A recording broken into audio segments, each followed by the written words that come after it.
Howdy, folks. I'm a serene song sparrow singing so softly and soulfully. I'm Amber. And here are more soft, soulful songs for us to sing, folks. And before Amber says anything, that I'm some strange songbird with cat ears, that's just how nature be sometimes, Amber. Sometimes songbirds wear cat ears, and there's nothing wrong with that. Let's get started. Alright folks, and our first letter is titled, Will I Be a Jerk If I Press Charges on My Mother-in-Law for Selling My Collection of Vintage Skeleton Keys to Buy a New Phone? This is somewhat urgent. My mother-in-law is ridiculously entitled, and my wife's enabling of her has made our marriage very hard at times. Mother-in-law comes to us for money many times because she keeps spending herself into a hole because she's a hoarder. Recently, she came to us wanting specifically to buy her a new smartphone, and she threw a massive fit when I refused. I had quite the collection of vintage skeleton keys, and I mean good ones. Like one's particular hotels, the large ornate sergeants, brass railroad keys, etc. My collection as a whole should have been easily worth up to $3,000. I kept them in a locked display cabinet, but yesterday I came home to find my entire collection gone. The cabinet had been forced open. I checked the CCTV for the living room, and I saw that my mother-in-law had forced open the cabinet with a small crowbar. I called my mother-in-law and I demanded that she return my entire collection. She nonchalantly told me that she sold the entire collection at a pawn already, and that she had used the money for a new phone. Then said that it was my fault, and that she had to do it because I wouldn't give her the money. My wife seemingly is on my side until I was going to call the police. Now she is begging me to just drop it, and even suggested that I just start a new collection. A lot of those keys are irreplaceable, and I spent 10 years building that collection.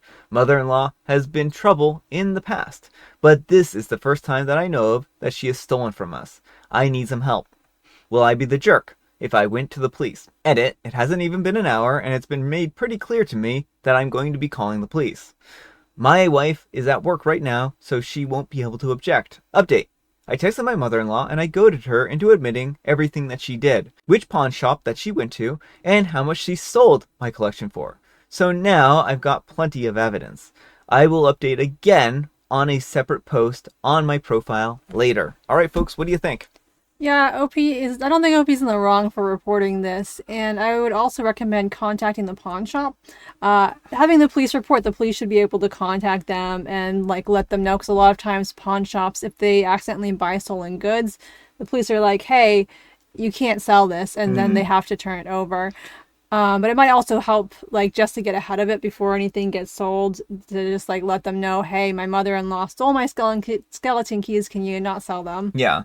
OP sounds like they're going about this in the right way. They're contacting the police, and I did read some updates, and they have called the police, and the mother-in-law is in a lot of trouble from what I understand. So hopefully we'll get an actual update here soon, but it sounds like a pretty straightforward case. She stole from her son-in-law, and she thought she could get away with it because her daughter had been enabling her this entire time. Well, and that is the concerning part beyond all of this. It's not just a mother-in-law problem, it's a wife problem as well.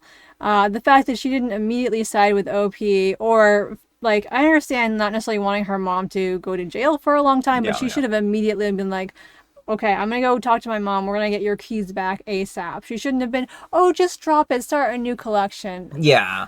I mean, I think that OP really should have talked to her and told her that I'm going to call the police if you don't give me my stuff back, after collecting the evidence, of course, right? And if she said no, then you're going to hold her to that, right? I mean, you can give her forewarning, that way she can make her decision about whether or not she wants to go to jail or not. And it seems, I wish I knew exactly what OP did here, but honestly, I can't blame them for calling the police on their mother-in-law. I mean, she broke into their house. She used a crowbar to break into his collection. Right, and then she's like, oh, I had to do this because you wouldn't give me the money. She is not entitled to your money. Yeah. And, I wonder how the wife would feel if she had, stolen her jewelry or something. I feel like she's stealing from OP because he's not her, immediate family. And, if it... she needs to see this from your perspective, or maybe this relationship needs to not be a thing anymore. Yeah.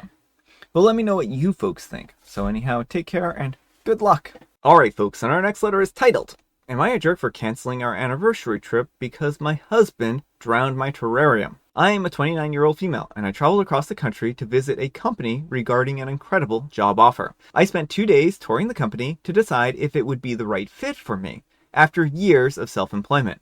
After meeting with the company, I visited my sister, a 32-year-old female, and her family a few towns over. We barely get to see each other because of work and distance, so it was wonderful to spend a few days with her, the family, and her new baby. I was gone for a total of 8 days. When I returned home, I was excited to spend time with my husband, a 33-year-old male, and tell him about the trip, my visit with my sister, my impression of the city, etc.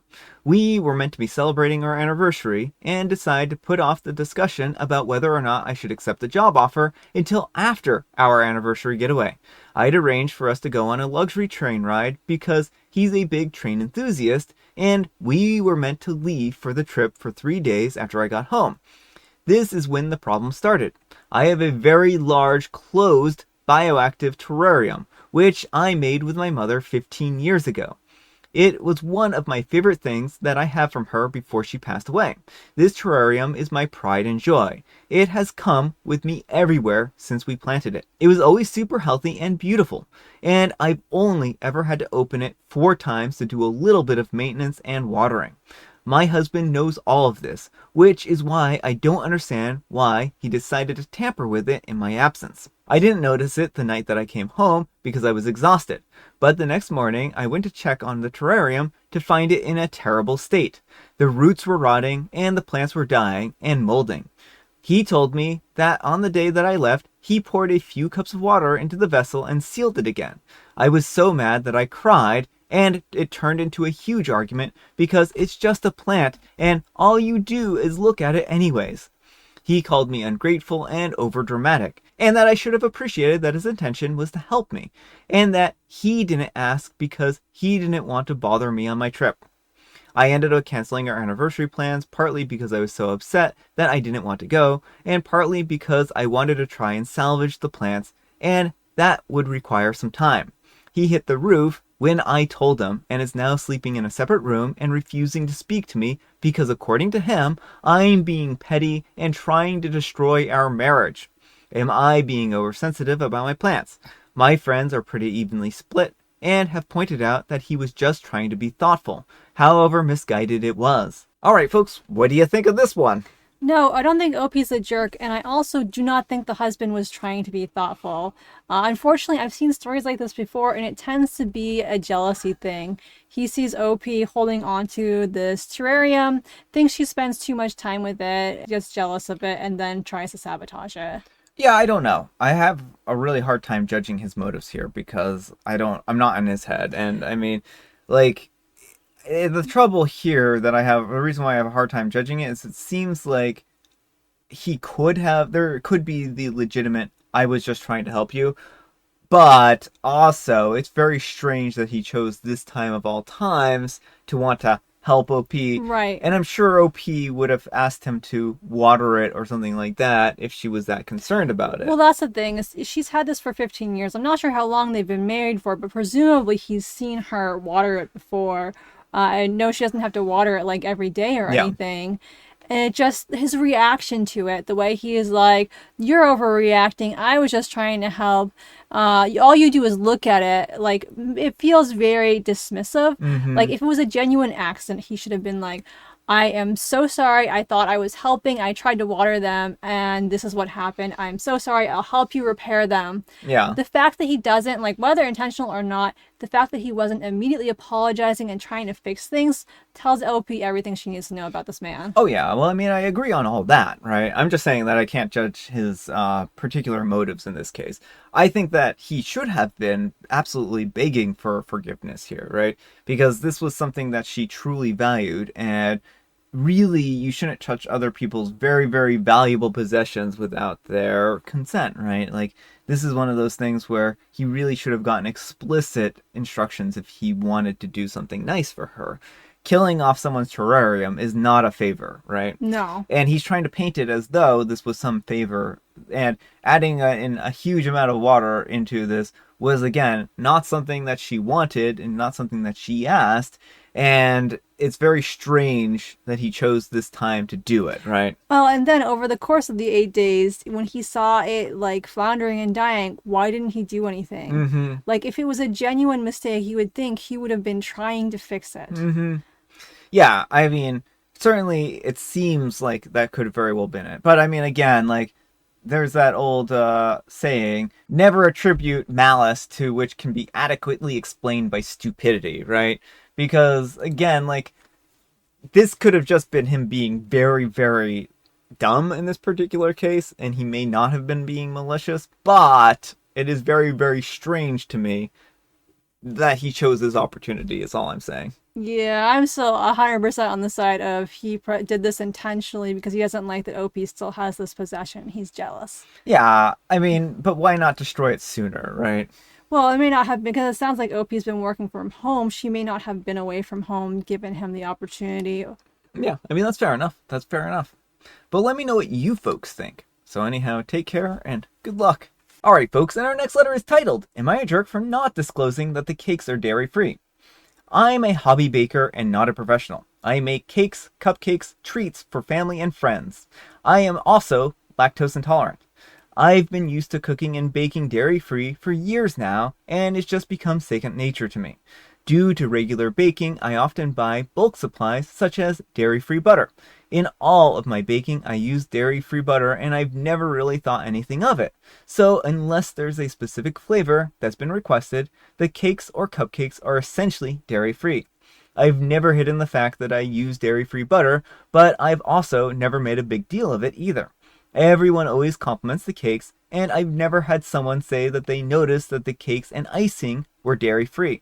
Well, last week I made a chocolate cake for my cousin's birthday. We had a party, and during the party, I had a piece of cake. Dark chocolate and cocoa powder are naturally dairy-free, so with dairy-free butter, the entire cake was dairy-free. Another cousin noticed me eating it and commented on the fact that I would end up with a bad tummy.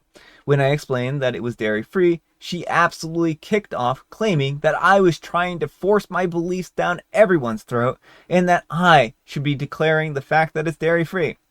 Also, should note that she has already eaten some cake and said that it was lovely.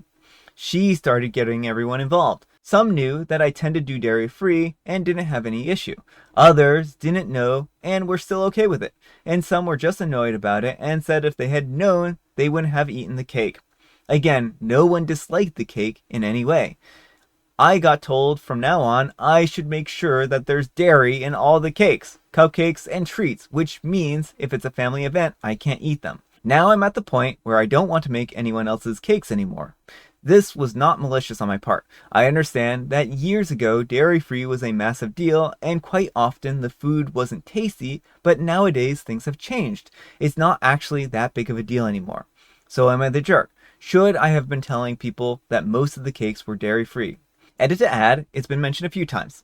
There are a few different allergies in my family and I always try to cater to everyone. If there's someone I don't know that has an allergy, they've often asked what they can eat and I direct them.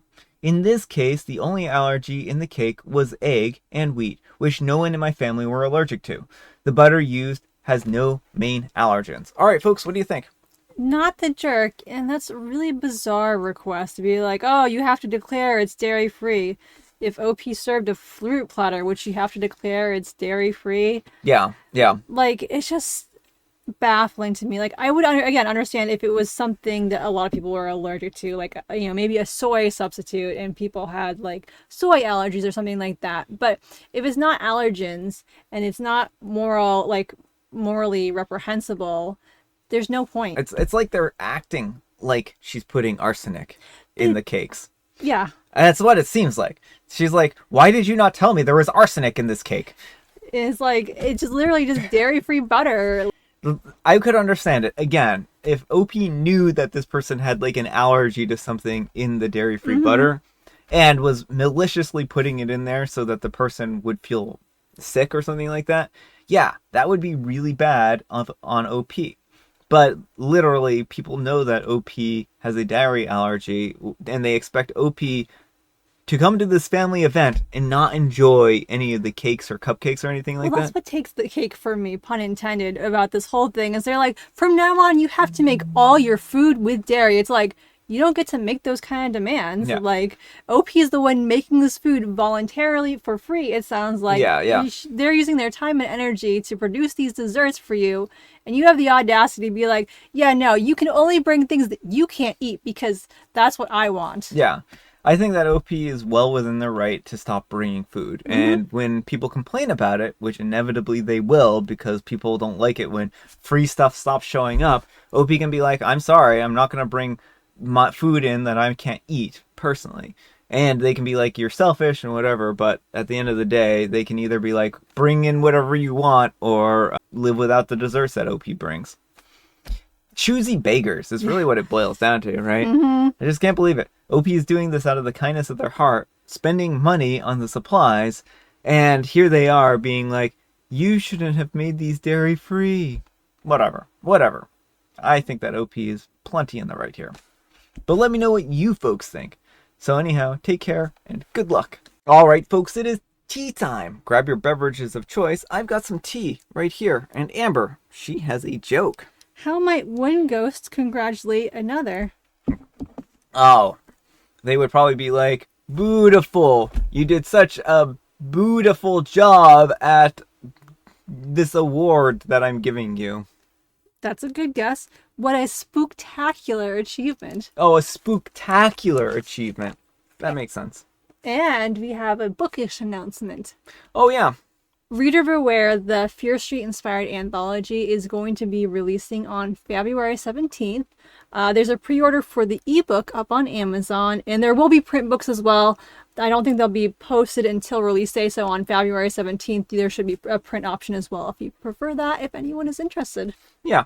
So again, the Fear Street anthology, it has a bunch of collection of Fear Street inspired stories, and Amber submitted one of her stories into it, and it was accepted, and now it's being finally printed and published. So Yes, I'm very excited for this one. Yeah. So very good, Amber. Congratulations. thank you.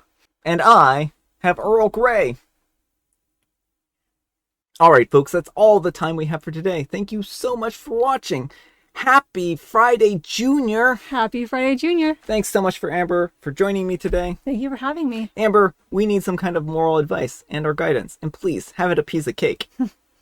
If you complain about what the chef makes, you may not find food the next time. I think that is very sage advice. Thanks so much for watching, and we'll see you all tomorrow. Bye.